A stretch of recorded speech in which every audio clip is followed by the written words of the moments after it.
Hi all, English to Tamil translated sentences. பார்க்கலாமா? Nothing personal. Nothing personal. Nothing personal. Nothing personal. Nothing personal.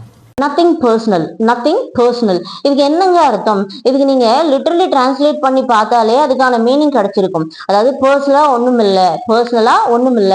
இன்னும் clear கட்டா நம்ம தமிழ்ல சொல்றதா இருந்தா, நீ அதை பெருசா எடுத்துக்காத அல்லது நீங்க அதை பெருசா எடுத்துக்காதீங்க அப்படின்லாம் நம்ம சொல்லுவோம் இல்லையா? நம்ம கான்வர்சேஷன்ல என்ன சொல்லுவோம்? நீங்க அதை பெருசா எடுத்துக்காதீங்க, நீ அதை பெருசா எடுத்துக்காத அப்படின்லாம் சொல்லுவோம் இல்லையா? அதுக்கான ஃப்ரேஸ் தான் நத்திங் பர்சனல். நத்திங் பர்சனல் அப்படின்னா நீங்க பெருசா எடுத்துக்காதீங்க அல்லது பெருசா எடுத்துக்காத அப்படின்னு அர்த்தம். இதை வச்சு எக்ஸாம்பிள் சென்டென்சஸ் பார்க்கலாமா? நேத்து நான் உன்கிட்ட கோவப்பட்டேன், பெருசா எடுத்துக்காத.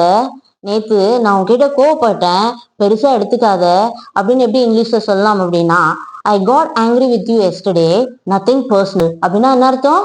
நேத்து நான் உன்கிட்ட கோவப்பட்டேன், பெருசா எடுத்துக்காத. நேத்து நான் உன்கிட்ட கோவப்பட்டேன், பெருசா எடுத்துக்காத. Okay, thank you.